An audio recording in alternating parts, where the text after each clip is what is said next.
Hey everyone, my name is Aref. I'm responsible for business development. I'm a business development lead at XFounders, and I myself have quite an experience in business development. I've spent 5 years in the field, and I'm quite a new player in Web3.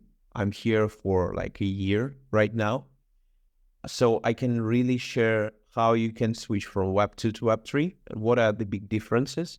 I have some experiences in like big companies like PepsiCo, Global, and fintech companies. So let's deep dive our topic today and try to find out how I can help you or what thoughts I have to share with you on the business development in Web3.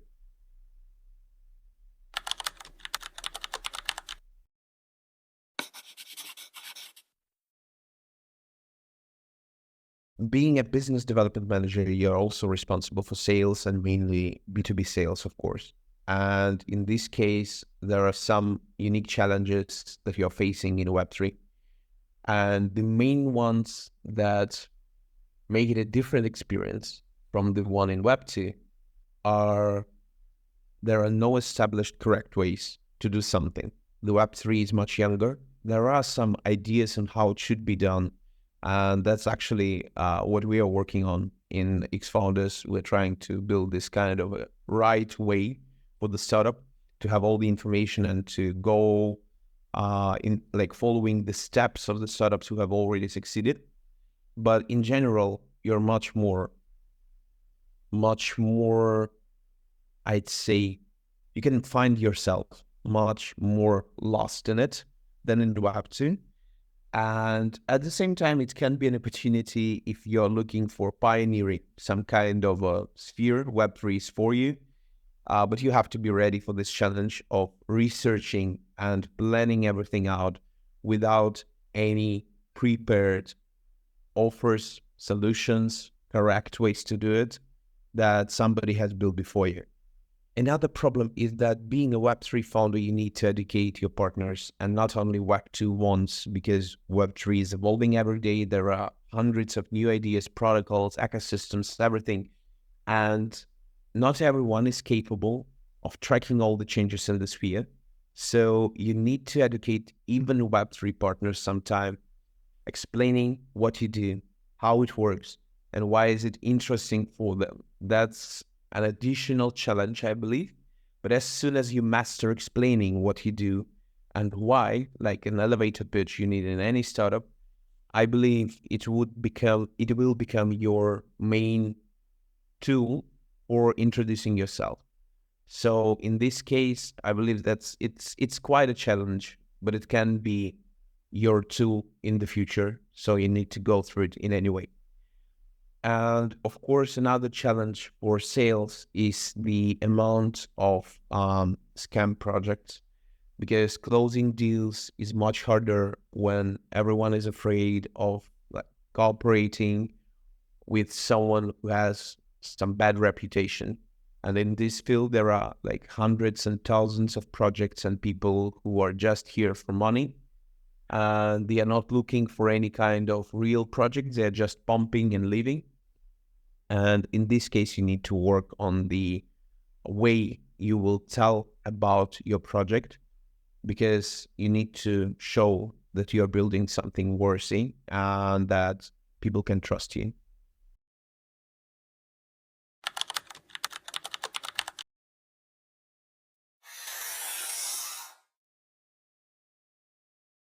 Thinking about the strategies of closing the deal, it's quite a clear path, actually. You need to understand who you're looking for, and then you can research. For the research part, to like find the suitable partners who are somehow similar to the idea of the partner you have in your head, the perfect depiction of it. You can search through the research of ecosystems. You can go through different publishings, speaking about new projects. You can track different chats and groups, professional communities on LinkedIn, on Telegram, and these ones would be the best ones to get the grasp of what's happening in the market, what projects are there. But when you finally understand that, okay, these are the people I'm looking for, you can start looking for them, for contacts, for connections, and it can be anyone. I mean, business development is not only about sales, it's about partnerships, sponsorships, hackathons, acceleration programs, anything. You can go there and you can meet new people. You can build trustworthy connections. You can build some meaningful friendships with people who can help you with your project. And of course, this is only one of the channels for connecting with people. Another one is networking. With networking, I mean like chats on Telegram, groups on LinkedIn, so like different chats and events on Discord. And of course, you can visit offline events. So using different tools and channels is another challenge for a business development manager, because you have to always search for a new way to interact with your customers, with your partners, new channels, because something is appearing. I will tell a bit more in the next part about the tools that I'm using, and one of them is quite a new one.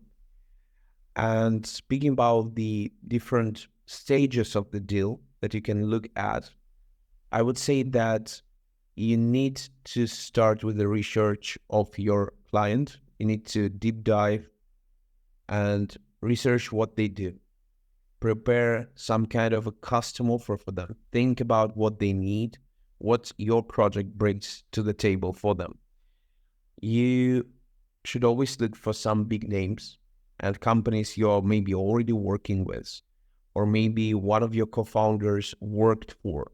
So you can add them as an additional way to attract someone, attract a partner or a client, because when you have like some big names in your deck, in your pitch, it's an additional bonus for you, obviously. And try to get recommendations. Try to get recommendations from some kind of key opinion leaders in the field, someone who is already there for like a dozen of years. So this will be a really helpful tool for you to work with them.